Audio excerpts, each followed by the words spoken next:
Welcome back to Purrfect Takes. I'm your host, Stephen Patton, joined as always by my co-host and dear friend, Jacob Acquire. And we had a fun weekend of football, and we're going to start with the first game. And just before we get into the Commanders and Eagles game, I just want to say that Dan Quinn, Jaden Daniels both blew me away. Pre-draft process, I thought Michael Penix was a more polished quarterback coming into the draft. Really just injury history and concerns were, I think, the thing that plagued his draft stock.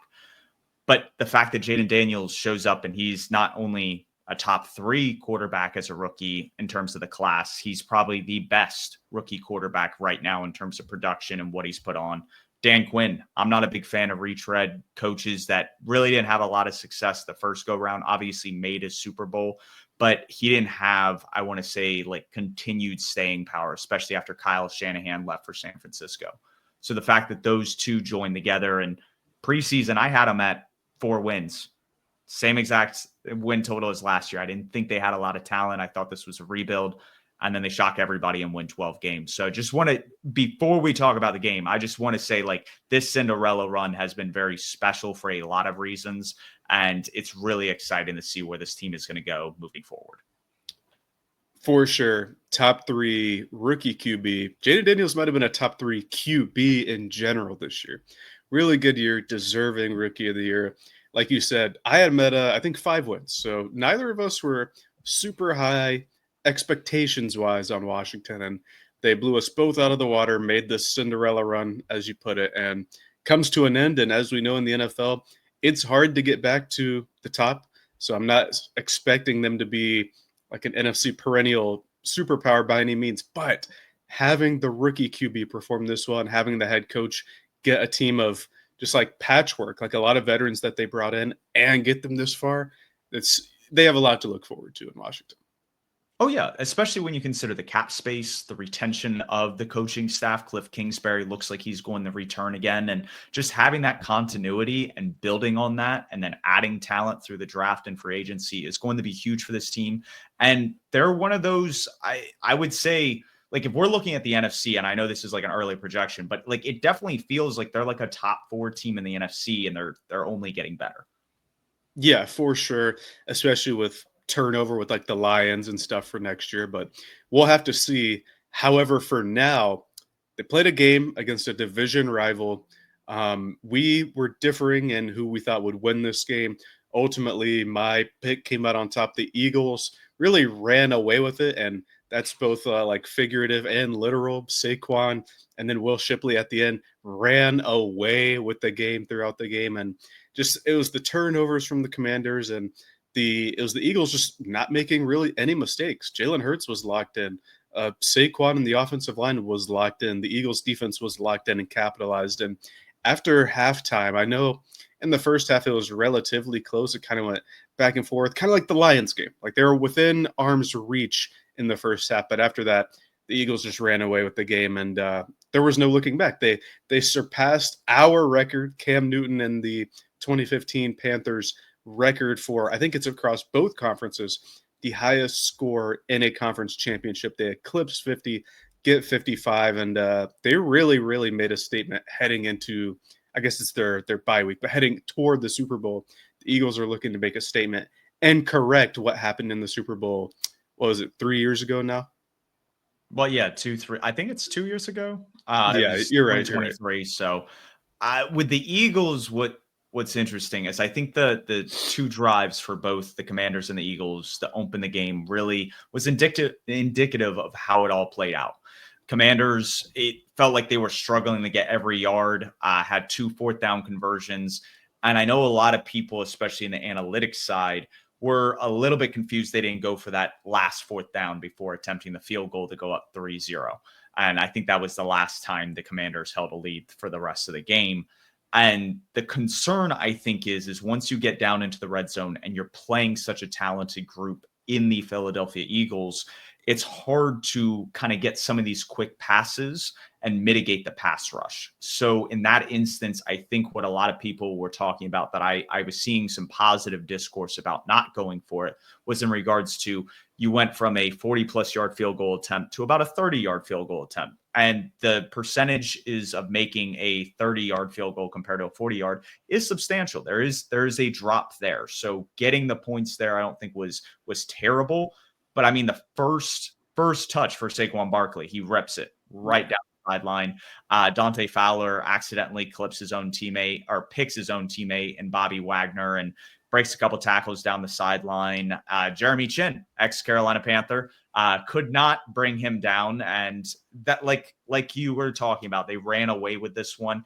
And it was there were points, I would say, that the Commanders could have come back. They just got in their own way with different fumbles. I mean, Diami Brown with the one fumble, I almost saw it coming. It was a really cool green design by Cliff Kingsbury, where you have Diami Brown coming across the middle and you have offensive linemen coming up once the pass is complete to be lead blockers.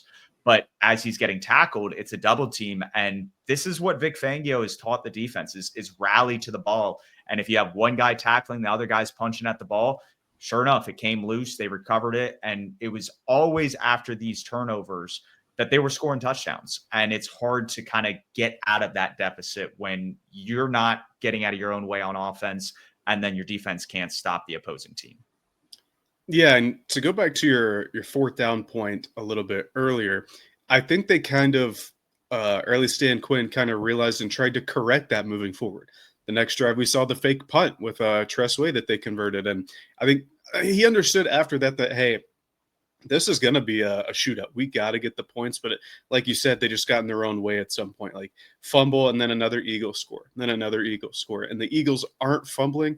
And when you're doing that, putting the ball on the ground, putting it in harm's way, losing the turnover battle, it's really hard to win. Like, we'll talk about a team later that put the ball on the ground and did win, but they have one of the best players ever. But the Eagles, too talented and I think too well disciplined in this game for the young Washington Commanders, or at least the young quarterback, to overcome. But I don't think Daniels played horrible by any stretch of the means. It's just the Eagles had more talent up front, and not even just up front, on the back end too. Quinyon Mitchell got another. It was a meaningless interception, but got another interception there, and it's really hard to overcome that level of talent. Like, I think about the Notre Dame and Ohio State game a couple of weeks ago, and while Notre Dame on that first drive, 18-play drive, like almost all the plays were runs, go down and score, like a real gritty opening drive, and then Ohio State just has Julio Jones Jr.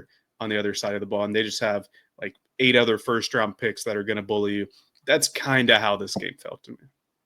It definitely had that vibe about it. I think when you're breaking down what's going on between these two teams, the talent gap was so wide. Yeah. And when you have the Sam Cosmi injury, you have obviously the fumbles from the offensive side. Those came from the fact that this defense, from a talent perspective, was able to keep everything in front of them, rally and make tackles, make every yard difficult for this Commanders team. And so while Jaden Daniels had the poise to drive down, the issue is when you're in these 10+ play drives, eventually you're going to make a mistake. And that's what happened. And the Eagles were able to capitalize on that. And so that's kind of what stems from the Vic Fangio philosophy. They aren't necessarily doing what Steve Spagnuolo does, and you're sending blitzes and you're trying to get the ball out of the quarterback's hands or have him make a mistake. It's more, if you want to dink and dunk and go the distance, we're going to make it very, very hard for you. And the way Howie Roseman has put together this team, I mean, if you look at Tage Seth, I think tweeted this out earlier today, you look at the depth charts between the 2022 Philadelphia Eagles starters for that Super Bowl and now the starters going into this 2024 Super Bowl, it's night and day. I think the only guys that are like starters from both are Chauncey Gardner-Johnson, who left for the Lions. Yeah, and he left and came back. Yeah. So it was that one meme. I think it's The Simpsons where it's like you enter the restaurant and then you leave and then So with that, and then it was Darius Slay. That's it. I mean, your whole front seven's been completely redone. Obviously, some of the starters on the defensive line were probably backups. I think Josh Sweat was on that Super Bowl team. It's just he was a depth guy at the time. So when you look at it like that, it's very interesting to see just how much talent was able to get put back on the field in such a quick turnaround. It's hard to pinpoint any defense that has had kind of that much turnover and been still so dominant. Yeah, and think of the resources they invested too. First round pick in Jordan Davis, the big nose tackle, who had a really big sack on Jaden Daniels in the game. Jalen Carter, we know how good he is. The corner, Quinyon Mitchell this year. DeJean was a second round pick. The edge rusher, Nolan Smith from Georgia, another first round pick. They really hammered that in the draft. A lot of Georgia players, like the pedigree, the strong defense there, while spending the money on the offensive side, like Saquon Barkley, extending some of the other guys like A.J. Brown and Devontae Smith, early Dallas Goedert's back healthy. Like, they went about it in the right way. And it shows they deserve to go to the Super Bowl. And that's really all there is to it. I guess my point being with the Eagles is that once we're going to be talking about free agency and stuff in a couple weeks, I really want a lot of those defenders. Milton Williams with the Eagles. He was a guy that was on that 22 roster that you were talking about. He was a depth piece. Now he starts. Really disruptive interior pass rusher. Josh Sweat, like you're talking about. He was behind guys like Brandon Graham and Derek Barnett, who kind of aged out, but now he's going crazy. They bring in Zach Bond from the Saints. He was more of like a Luvu type guy, but now he plays a bit more in the middle. He's having an all-pro season. He was a top 5 finalist for Defensive Player of the Year. I don't know if he's going to win it. I don't know who's going to win it in general because it seems so up in the air, that award in particular, but he's having a phenomenal year. Like you're talking about, Hy Roseman just transformed this defense, and that's a big reason why. I know I'm jumping ahead like a week and a half, but I really like the Eagles in this one, and I think the talent is just so much for another team to overcome. And that was the example we saw in the championship game on Sunday. Well, what's interesting is you kind of phrased it that the Eagles do probably have the best roster. One of the best in the NFL, and I think the best in the Super Bowl. But the same could be said about last year and potentially even the year before when the Eagles and the Chiefs faced the first time. So all those things compounding, you still got to play Patrick Mahomes. That's going to be a beast in and of itself. And so I think this is a good point to pivot and just talk about the guy that now is second in playoff wins among quarterbacks all time. That's Patrick Mahomes with 17 wins. He is trailing Tom Brady, who has 34 wins. So halfway there. Still a long way to go. Still a lot more rings to collect if he wants to enter kind of that GOAT debate that a lot of people are trying to entertain right now.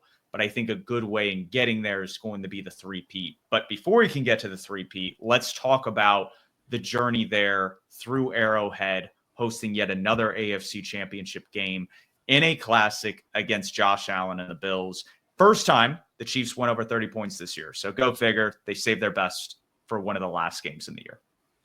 Well, they had to go to 30 to beat your Carolina Panthers, if you recall, in that game. A certain quarterback had no trouble facing the pressure in that game by the name of Bryce Young. He wheeled and dealed, and we tied it up, and then the worst defense of all time let Mahomes drive down and get the field goal. In this game, however, I want to start with the Chiefs defense. They made life hell for Josh Allen. He did not adjust to the kind of the crazy pressures that they sent very well. A lot of the stuff was exotic, like they were talking about the Bills.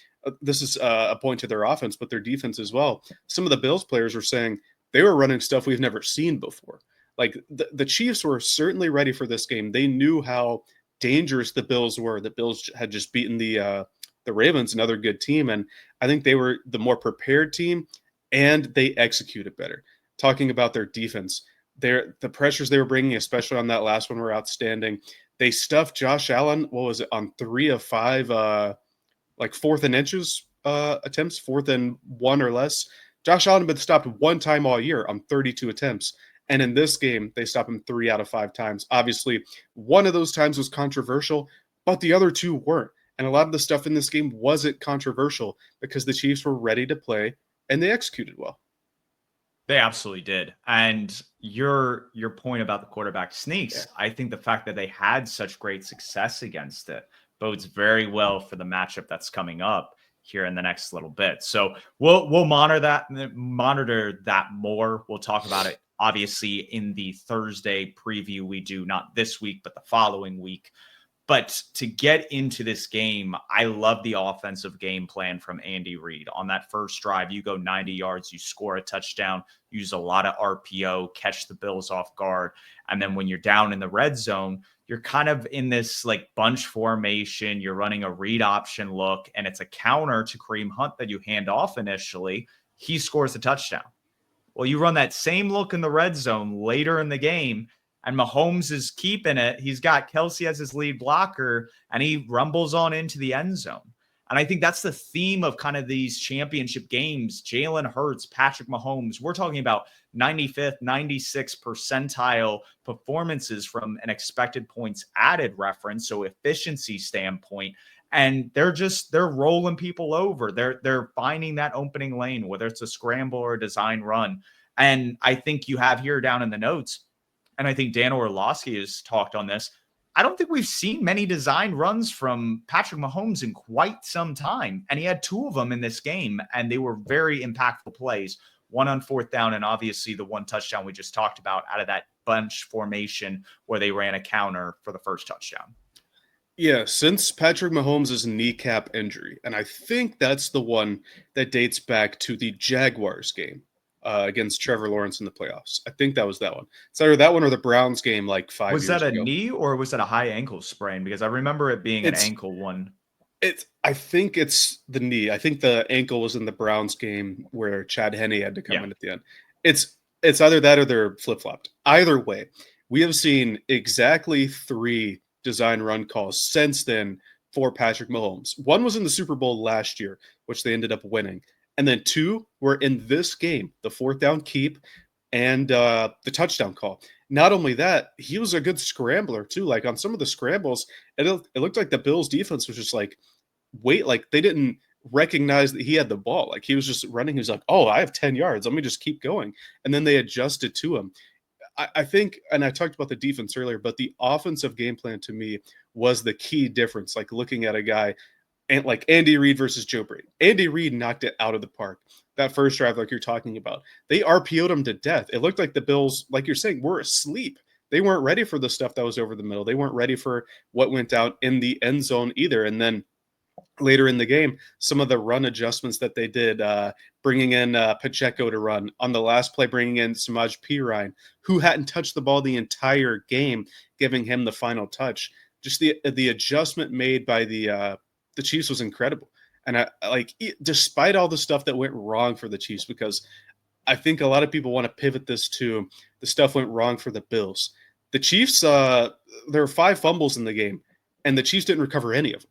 Like a lot of the luck part of the game went to the Bills. The Chiefs lost the turnover battle, but it didn't matter because, like you said, Mahomes played at a 95th EPA percentile. I know he had over 0.5 expected points added per play, which is incredible. That's some of the best stuff we've ever seen. And people want to, like, in terms of a narrative, people want to put Josh Allen, Lamar Jackson, sometimes Burrow in that Mahomes tier. No.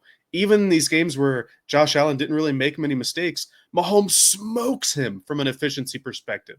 And I think that's what we have to look at here. When it comes down to it, Mahomes steps up and knocks it out of the park beyond everybody else in the league. It's not like a 1A, 1B thing or like a 1, 2 and the rest. He's in his own tier, and then everybody else is down here. And this was just another game where he did that. This is a team that has now gone to 5 out of the last 6 Super Bowls. They're trying to win their 4th in that same span in a couple weeks. What's very fascinating is why they have looked sluggish at times this year, even looked a little bit sluggish in the 2023 regular season. When it's go time, there is a switch they know how to flip, and it is completely different. And I think what they do during the regular season is because they are the Super Bowl reigning champions. They're the team you got to beat. They know everybody's chasing. They know they're getting everybody's best shot week in and week out. And they know how to just slug it out, do what they got to do to get to the next week. And it's just 1 week at a time. And what I appreciated from Andy Reid is he kind of resonated a point that we saw with Bill Belichick, Tom Brady, and the New England Patriots. And that was when he was asked after winning the conference championship against the Bills, and he was asked, you're going to go play the Eagles again. Like how, like put this in the perspective, like for you, like what does that mean to you? Like this was the team you were first the head coach with and won your second Super Bowl ever against. And he was just like, I'm not going to look at it like that. And I'm obviously paraphrasing, but he, in essence, was stating that, hey, like the goal is to just focus on the game plan and what we got to do to beat this team. That's it. And they are just all about business. And there's nothing you can sway about it. Like you said, Patrick Mahomes, like electric performance. Steve Spagnuolo, the wrinkle when you need it most. Josh Allen gets in the empty. You think he's just going to be able to just kind of go and gun and make it happen on fourth down. He sends an exotic look that even AI machine learning programs that have been using tracking data struggle to pick up the blitz recognition because they did something wonky with how they aligned. And obviously it left Dalton Kincaid open, but because they got pressure so quickly, it wasn't an accurate throw and obviously fell incomplete. And to your point, a lot of people are complaining and whining about the refs and the calls. And it's like, why was it ever that close on those sneaks? Yeah. Josh Allen usually falls a yard or two ahead. He was getting stuffed at the line of scrimmage. Like, don't make it that close. Like, win your battle in the trenches with some of the penalties and whatnot. Like, I don't think there was really anything egregious. I know people want to point out the call of the Xavier Worthy, the catch, but like, hey, if that's a drop, it's still a first down because of the holding on Kelsey. Like, there are just so many instances where it's like, where is this devil magic that you guys are all claiming is there? Like, this was about as legal a game as you could get, in my opinion. And Josh Allen and the Bills had multiple opportunities to go win it, and they couldn't. Like you said, they got the ball. Well, I guess the Chiefs had it last, but they had the ball last because the Bills had an opportunity with 3 timeouts in 3 minutes. Didn't get it done. They don't get the Kincaid miss there. 5 of 14 on third down. So just poor execution on third downs. Josh Allen is stuffed on 3 of the 5 4th and 1 or less attempts. Most of the time, he went to the same thing, over the left guard. And the Chiefs are like, if he does the same thing every time, let's just stop it. That's exactly what they did. He tried to go over one time, like he dove over once and fumbled it. But luckily, none of the Chiefs were aware, and he just picked it up after he fumbled it. 2 2-point conversions that they didn't convert. Like, and one of them was from the 1 yard line. Like that, there was a penalty to where they got it at half the distance, couldn't get it. And all these opportunities, like you're saying, for it to be like a ref's game just doesn't make sense to me. They had the opportunities, they just didn't execute. The Chiefs did. But like on the bright side with the Bills, I really love some of the stuff they did in this game, particularly with James Cook. They're able to get a ton of chunk yards in the second half with Cook, like with some swing passes, with getting him out in the open. And to me, he was the engine on offense that really drove the Bills in this game. Obviously, he has the spectacular 4th down touchdown where he gets stopped almost 2 yards short, and he like flails and extends and barely gets a touchdown. It was an amazing play by him. He had another touchdown earlier as well. I thought he performed well. I didn't think Josh Allen was terrible by any means. It was just Mahomes was better, and the Chiefs executed better overall. It's just, I think the Bills, I don't know if they weren't ready. Like, people say this as a thing against Sean McDermott, like he's never ready in these games, even though they beat everybody else. They just can't beat the Chiefs. And I don't know. There's levels to it is the point I'm trying to make. And when you look at Andy Reid and his mentality, his like extra play calls, what Steve Spagnuolo did, that final blitz, by the way, they blitzed like 3 people from the right side, or be the right side for Josh Allen. They left the receiver uncovered at the start of the play. Like if, and it's not Josh Allen's fault because he would have had to have thrown it in half a second, but that guy can get the first down for the half second he's open.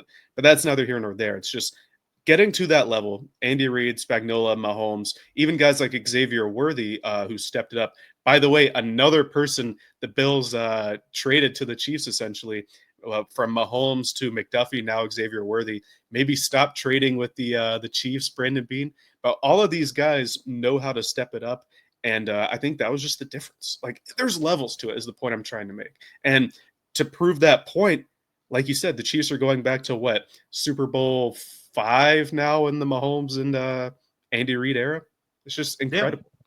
Yeah. It's insane when you look at just how his career has started. He is on a trajectory that would put him on the Mount Rushmore of quarterbacks if he isn't already kind of there. He's definitely inching into that top 4 vicinity, arguably top 3, and the three-peat will definitely, I think, solidify that.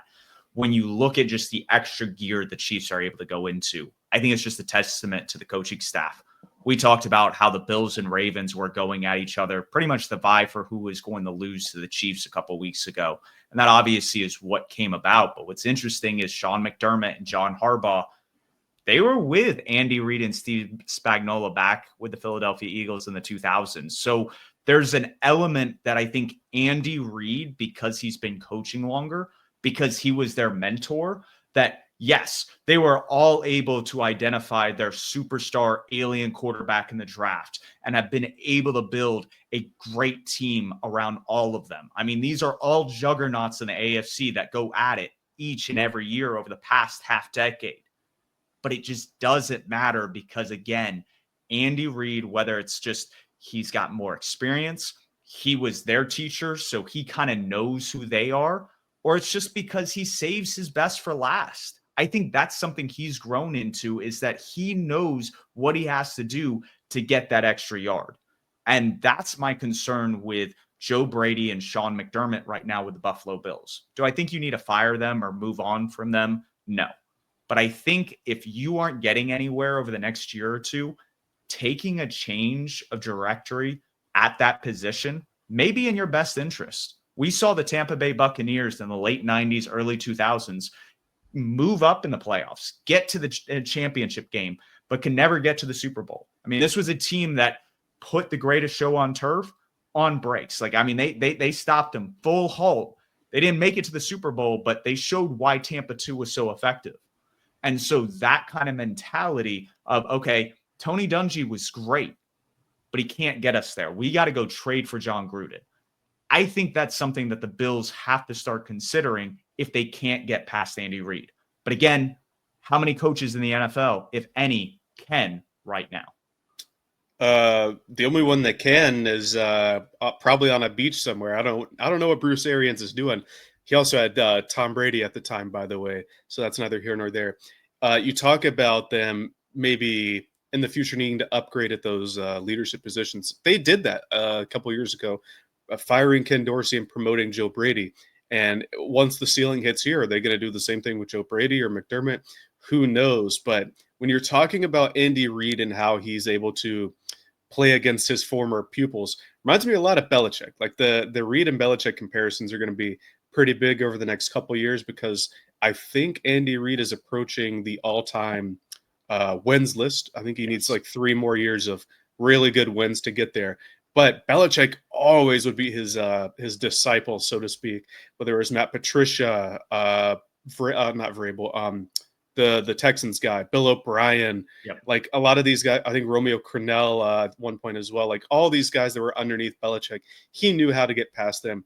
Just reminds me of how Reid is able to get past all of his guys in this day and age. And I'm not sure if there's any Sirianni lineage between him and Andy Reid. I know Sirianni was under Reich, and I don't know how Frank Reich relates to Andy Reid, but we've already seen this play out 2 Super Bowls ago. Like, we know that Andy Reid's able to beat Sirianni.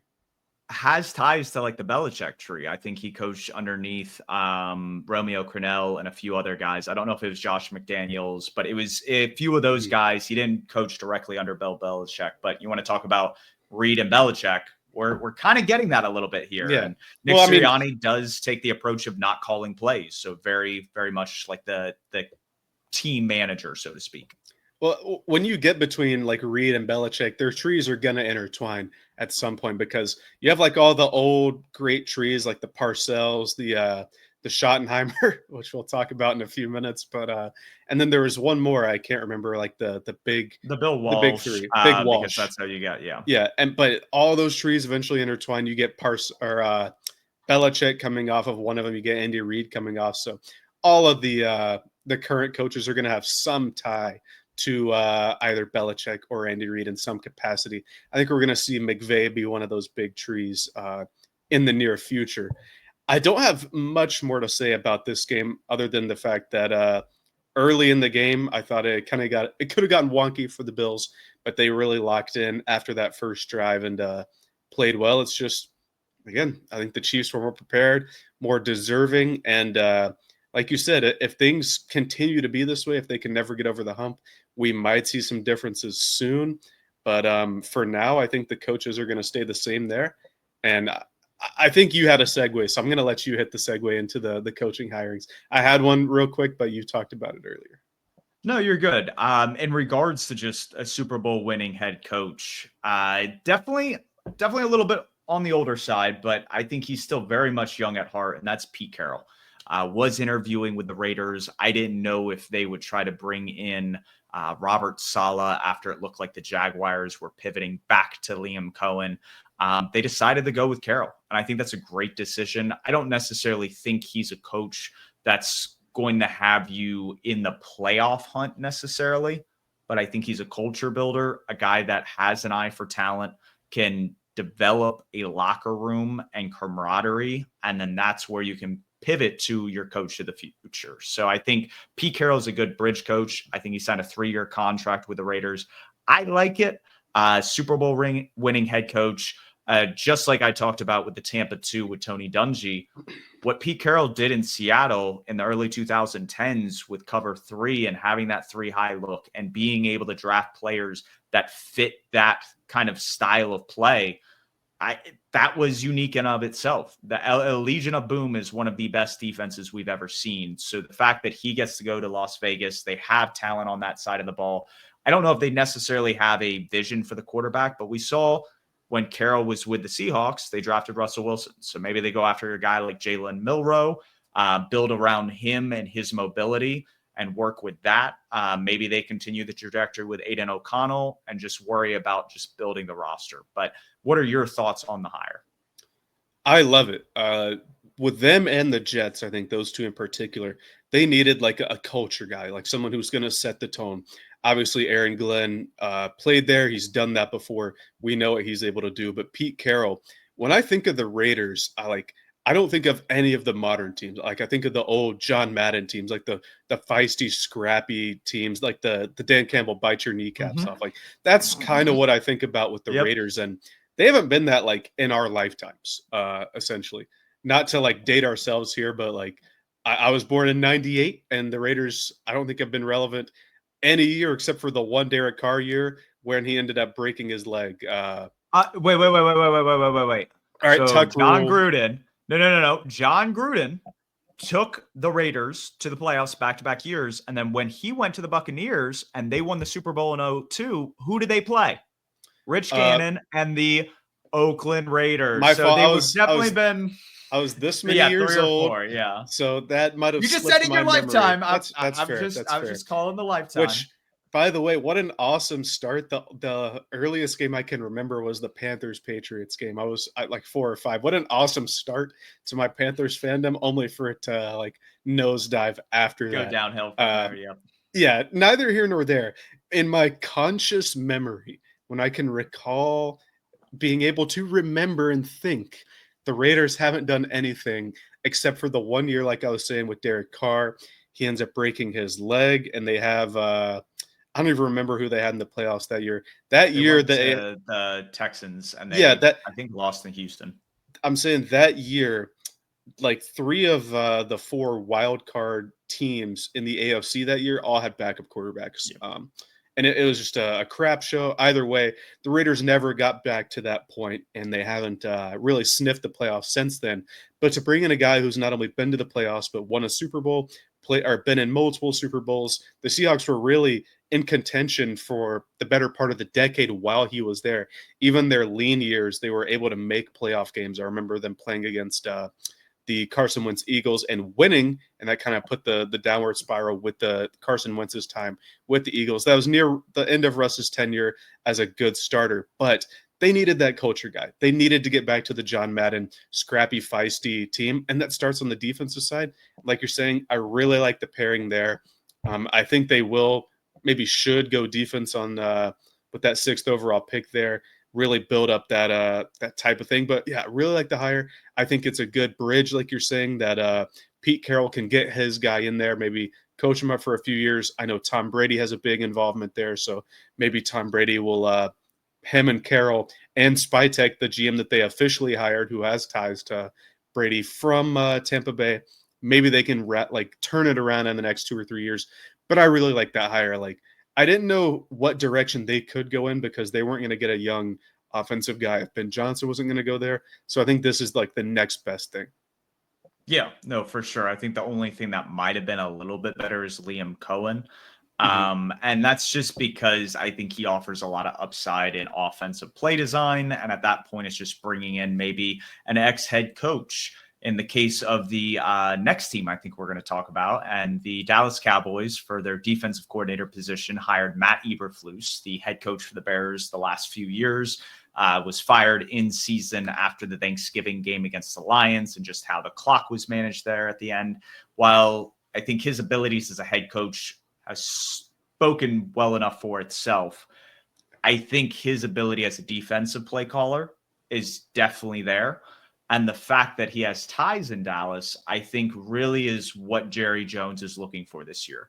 Guys that know the Dallas Cowboy brand and are going to be able to get the most out of the players currently on the roster. Because I think sometimes when you galaxy brain the head coaching position, and maybe you get a B or C tier kind of head coach in this cycle because all the top guys are gone, that you run the risk of them trying to implement a system that doesn't fit the players you have on the team. So with that being said, we did discuss last Thursday of the interview with Brian Schottenheimer and the Dallas Cowboys. But since then, he was hired as the head coach.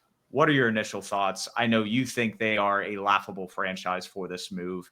But I like the infrastructure. Like I think we discussed over the weekend, it gives them a floor where I think they're very much like the Jason Garrett coached Cowboys. Well, and it's good you bring that up because Eberflus was on that Jason Garrett staff. He was the linebackers coach. He played a big role in Sean Lee's development. That's a bit of a throwback Cowboys linebacker name there, but they certainly hired people around the organization, right? Brian Schottenheimer has been the OC the past 2 years now, I think, because Kellen Moore went to the Chargers, and Jerry Jones is familiar with him. The brain trust is familiar with Schottenheimer, and that ends up being the guy. I don't think they're the laughingstock just for hiring Brian Schottenheimer, who, as we alluded to, is the son of the great Marty Schottenheimer. But I think it's the entire process here. You talked about they might have gotten a B or a C coach because they missed out on the process. That's their fault for taking so long. If they knew that they weren't going to give McCarthy a 4-year deal or whatever the hang up was, I don't know why you don't let him interview with the Bears when he wanted to, or when the Bears wanted to interview him at first. Like, I don't know why you just don't cut bait and soft fire him 2 weeks before his contract's terminated, so you can get Ben Johnson in the building for an in-person, so you can get Aaron Glenn, you can get Liam Cohen, some of the more attractive head coaching candidates in the cycle. But they sat on their hands, took a long time, hired internally. I think the only big name guy outside of Schottenheimer that they interviewed was Kellen Moore. I think that was the biggest name out of all the candidates, but they had the 6-hour interview with Schottenheimer, end up going with him. And the way Jerry Jones talked about it, I want to say on Sunday, because you know him, he was probably trying to take attention away from the Eagles and Commanders. He talked about, oh, I only need safe hires, but there's no bigger risk than hiring Brian Schottenheimer while he's sitting next to him. Like, why would you say that about the guy you just hired? It just reeks of just weirdness and a rushed process, not a rushed but drawn out process. And that just seems to be the norm with the Jones family. Hopefully it works out for the Cowboys' sake, but I think the way to put this is, if you're a Cowboys fan, uninspiring, I think is the way I would put it. Yeah, I think honestly, when Jerry Jones and the Cowboys went into the offseason, they thought that they would retain Mike McCarthy for whatever shorter contract they thought they were going to get him on. Mike McCarthy went into the negotiations. He wanted a longer contract. They couldn't come to an agreement.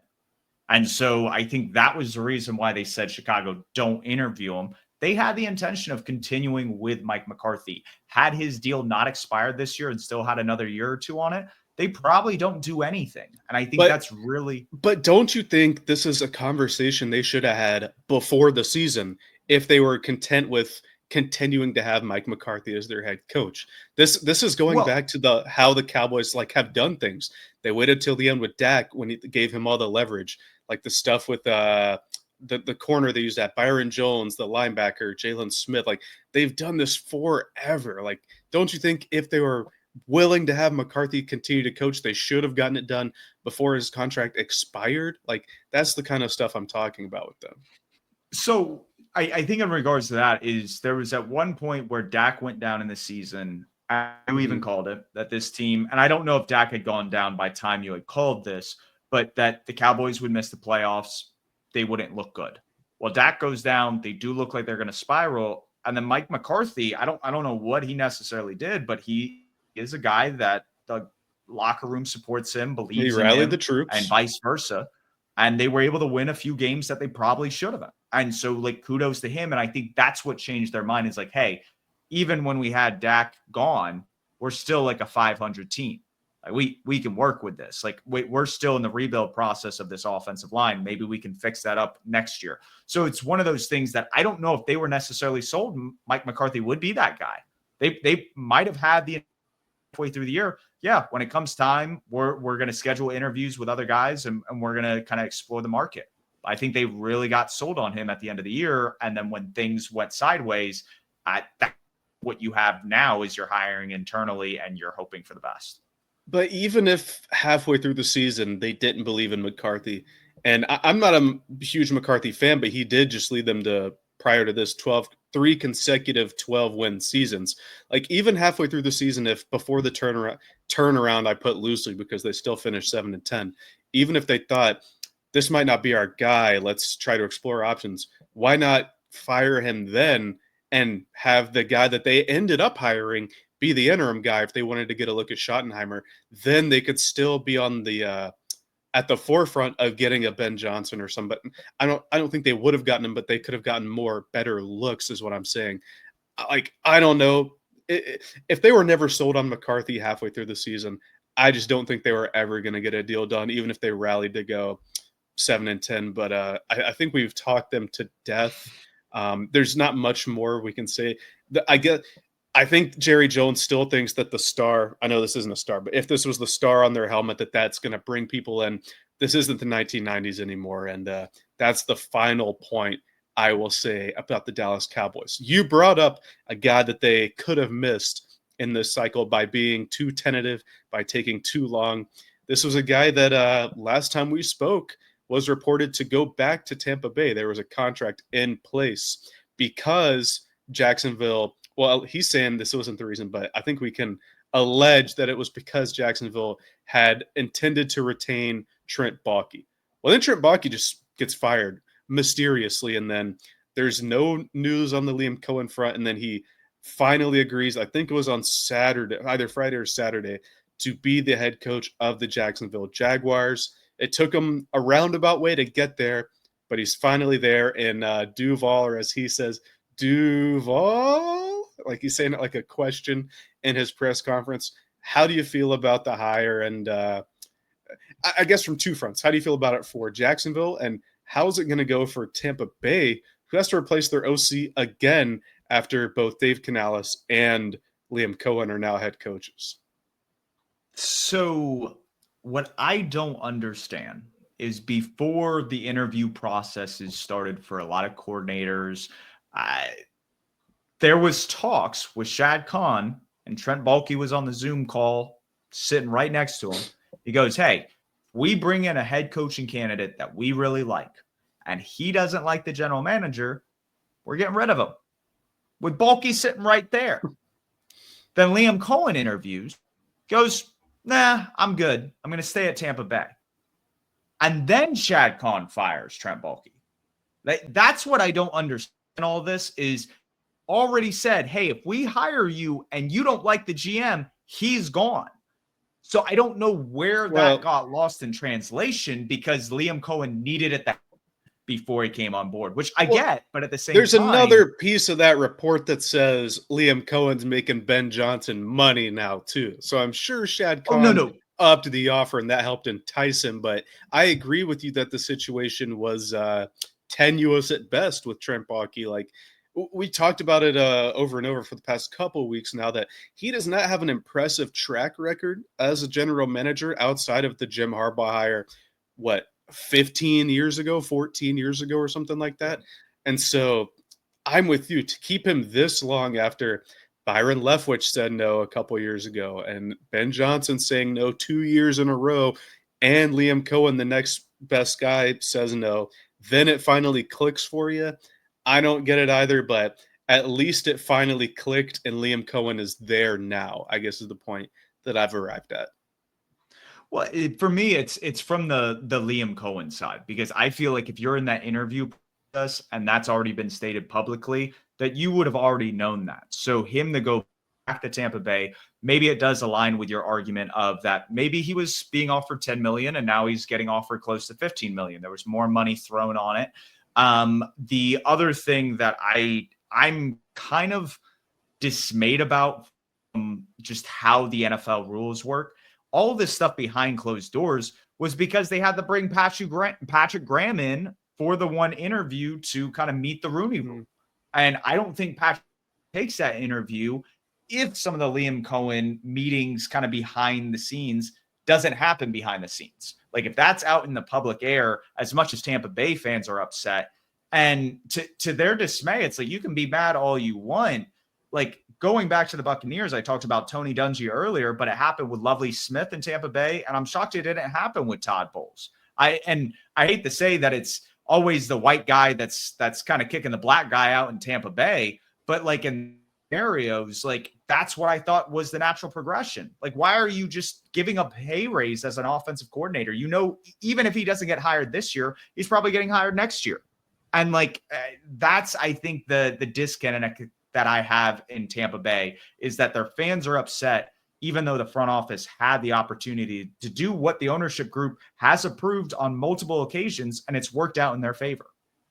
Yeah, I'm with you there. I think the Bucs fans are kind of upset at Liam Cohen in particular because it's kind of like a flip-flop, right? It's like, oh, I'm coming back. Just kidding, I'm not. But from Cohen's perspective, number one, I don't think he did anything wrong. He leveraged himself to get rid of Trent Baalke to put himself in a better position. And number two, there's only 32 head coaching jobs. To your point, if the Bucs are retaining their head coach, he can't be the head coach there, right?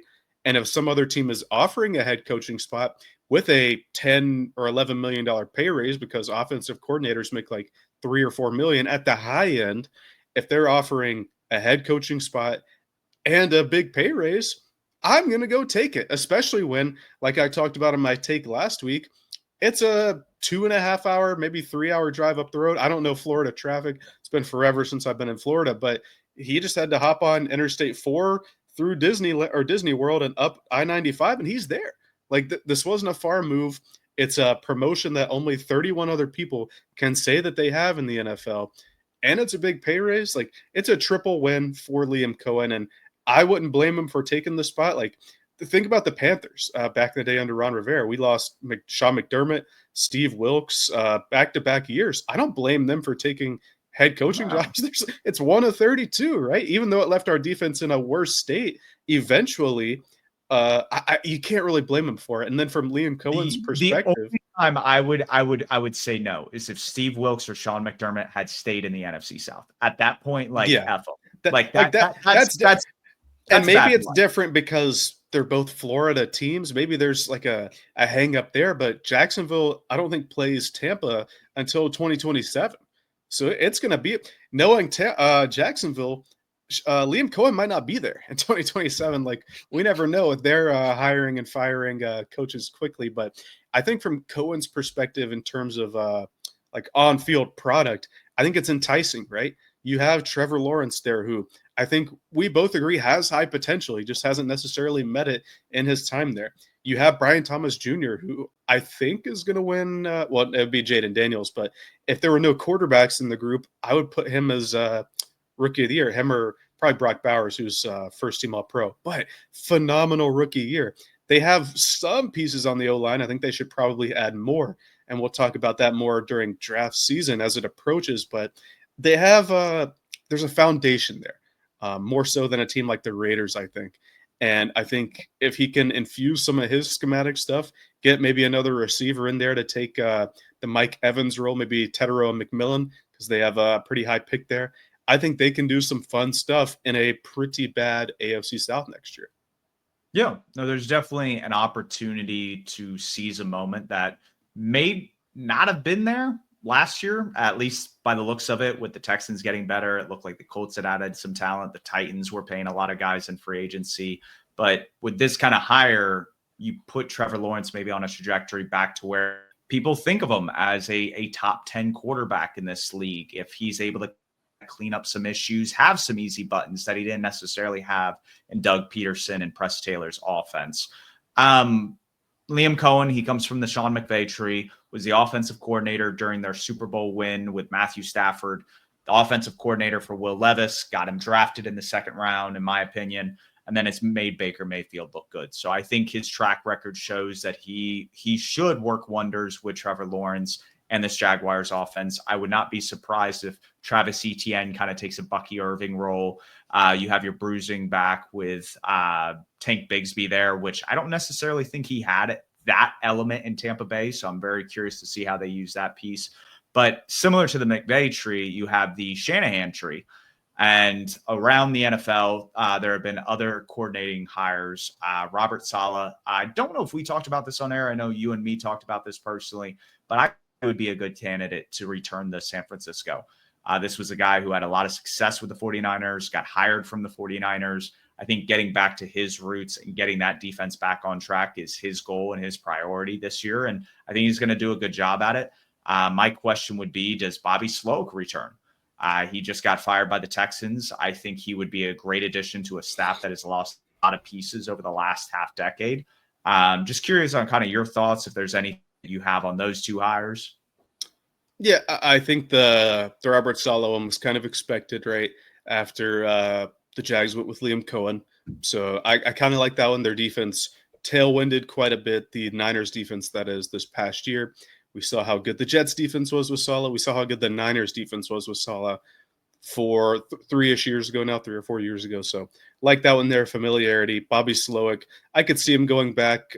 Their offensive coaching staff is getting thin because it seems like Shanahan keeps losing them. So I could see the reinforcement back in that staff with Bobby Slowick. I don't really have a ton of thoughts on that one. I think it's interesting that the Texans did get rid of him, considering that, again, they win a playoff game, but good teams know when they have to evolve, I guess. And I think they were ready to say, hey, his scheme kind of, maybe not the scheme, but the personnel to his scheme maybe regressed year over year. And so we have to go in a different direction. It's good to see forward-thinking teams try to get ahead of that, I guess, is my thought. So unfortunately for him, but I think he'll land with the 49ers. Also in that division, Clint Kubiak is the new Seahawks offensive coordinator. He was the Saints OC. We saw what he was able to do when they were fully healthy, but they were only fully healthy for like 2 or 3 weeks. So excited to see what they'll do, what the Seahawks can do on offense this year. And I think they have a lot more talent than the Saints have on their roster. They have backups where even if there are some injuries, that I think this is a team that can produce at a very high level with Clint Kubiak. We talked about Bobby Slowick just a second ago. He was able to work around kind of a hodgepodge patchwork offensive line last year, wasn't able to replicate that this year. And I think that was the big disconnect. I think Clint Kubiak, what he was able to do, given the Saints offensive line, is a breath of fresh air for what the Seahawks might be able to do, considering their offensive line not being that great or having injuries at certain key positions with their tackles. So that in mind, you have guys like DK Metcalf, Jackson Smith and Jigba. You have some big body tight ends. I think the running game is going to be phenomenal with Kenneth and Zach Charbonnet. We saw what Alvin Kamara looked like this past year. He looked like his former Pro Bowl caliber self, and that I think can get infused into this offense. So I'm really excited to see it. The Shanahan tree is really good about trying to mask the deficiencies of the offensive line. They put a lot more emphasis, and I think the playmakers and getting the ball to those guys in the offense rather than the O-line. I think the disconnect or the shift from that is when you look at the Parcells tree compared to the Shanahan or Walsh side of history. and their emphasis is so much more in the trenches. So I thought it was very cool that the Bears, they hired as their offensive coordinator Declan Doyle, who is Denver's tight end coach, and kind of connecting Ben Johnson's background. He coaches obviously under Dan Campbell before getting hired by the Bears, but he was a tight end coach for Dan Campbell before being the offensive coordinator. Dan Campbell was the tight end coach for Sean Payton in New Orleans. There's a lot of ties to that offensive philosophy. And so while a lot of people think his play creation is very creative in terms of what he's able to design for an offense, that is similar to the Shanahan's, but I think the emphasis of building in the trenches is what separates those two lines of thought. And I see with the connection here with the offensive coordinator hire. And then similarly, the Jets and the Lions also took more people from Denver's front office and coaching staff. How do you feel about the Broncos? Do you think that the Sean Payton led team is going to regress this year offensively, or do you think that they're still a stride with Bo Nix in year 2? Well, it seems like the Broncos are like a talent powerhouse, right? Multiple coaches getting hired, an assistant general manager getting hired to the Jets to be their new GM. I don't know. Like, to me, the Lions and the Broncos are in similar territories with losing a lot of coaching staff. Obviously, the Lions lost way more, but the Lions have much more talent, I think. I don't know if the Broncos are going to win. I think it was 9 games this year. It might have been 10 with that last I think game. they did. It was, yeah, because they passed or they kicked the Bengals out of the playoffs. But I don't know if they're going to win 10 games again. It's hard for me to see Bo Nix as an elevator in terms of talent, but I know Sean Payton can do good stuff with scheme. I know they have the offensive line, which was really good this past year. All of them are in place for like the next 4 years. So if they're healthy, they're going to have good infrastructure up front. To me, it's just adding more playmakers. And as the season progressed, we saw guys like Troy Franklin, Marvin Mims get more run. Vele, the rookie they had, get some run. So I think that they can be competent on offense. To me, it's just, can their defense stay at that high level? And are they going to be able to compete with the Chiefs again, the Chargers, who also made the playoffs, and now the Pete Carroll-led Raiders? So it's a really competitive division. I'm not sure they make the playoffs again. I guess that's kind of my viewpoint on it, but them losing these pieces, I don't think is as detrimental as it is for the Lions, who are losing coordinators, position coaches, everything in between. Yeah, and the stopgag there is they did hire internally for their defensive coordinator position. They elevated their linebackers coach Kelvin Shepard to be the new defensive coordinator. We're going to see how that works. I'm not a big fan of internal hires. There was a lot of buzz around Brian Johnson in the Philadelphia Eagles locker room prior to Shane Steichen leaving, and it really didn't amount to much. And I'm sure he's a great quarterbacks coach or a great positions coach, but he's not a play caller. And so that jump can sometimes, I think, be similar to the play caller coordinator role to head coach, that sometimes those skills don't necessarily translate to the next position. Doesn't mean you aren't a valuable piece. It's just knowing how to play your role. So with that in mind, I like their offensive coordinator hire. They hired John Morton. It's been a few years since he's called plays, but when he has, he definitely likes getting the ball downfield deep. The Lions still did in their run game coordinator from this past year. So I think when you can marry those two concepts together, that there's an opportunity to still be productive on offense. I don't know if it's going to be nearly as explosive as it was with Ben Johnson, but I think they did a good job at trying to replace that void with a play caller that might unlock Jamison Williams and Amon-Ra St. Brown still, and still lean into the run game and rely on that offensive line. So there's a lot of continuity there. We talked about the Broncos and the Lions in the same breath. I think it's very interesting that both of those teams have put so much emphasis on the offensive line. I think both of them had top 3 units. If you look at it, it's like the Eagles or the other team that I would say probably is up there in terms of talent. And that's going to help. That's going to help in the run game, the pass game. And so really, really looking forward to how those teams kind of fill roster vacancies in the offseason and how it all translates next year. For sure. I think we wrapped up all the hires in general in total. The only team that's missing a head coach right now is the New Orleans Saints. And that's going to get into my take this week, or my Tuesday takes, because we're in takes territory. And I wrote down the Saints suck because I didn't have anything on the mind when I was doing notes earlier. But I think the Saints do suck. Their position is an old roster, an old QB who doesn't really move the needle. A pretty bad O-line, not a great D-line, not a ton of young talent in general, and a bad cap situation as always. And the guy who orchestrated that cap situation is still there. And so my take is that because the situation's so bad, they're not going to attract any of the top candidates. And I think that they are going to take the interim tag off of Darren Rizzi, and he's going to be the head coach for the upcoming season for the Saints. Well, we're gonna see who's right and wrong, because my take corresponds with this one. I think because of his previous ties to the Saints organization prior to the Sean Payton era, and because he's used to working with a front office that isn't changing, is going to keep doing what they're doing, I think it's a guy that's on one of his last straws. I don't know how many more opportunities he's going to have in the next couple of years to take a role like this. And if he feels like this is his last stretch, then you know what? Go out swinging. So I think Mike McCarthy becomes the next head coach of the New Orleans Saints. And I don't know if it's going to work out as well as things have played out in Dallas and then Green Bay prior to that. But this is a well-respected head coach that I think can at least straighten up the locker room as they're fixing this roster in kind of rebuild mode, I would say. They were able to get more off the books. They're not restructuring as much. They're taking more of the hits in the current. I think that's going to help out in a couple of years, just not anytime soon. Yeah, so they'll only be like negative 80 this year in the red instead of negative 90. You know, it's the little steps. So I hope they stay in the negative 80 to 100 forever. I'm not a big fan of the Saints, so hopefully for their sake, whoever the head coach ends up being doesn't work out for them. Prayers down for them. I think that's going to do it for us. I think we did a good job wrapping up the games and the head coaching hires.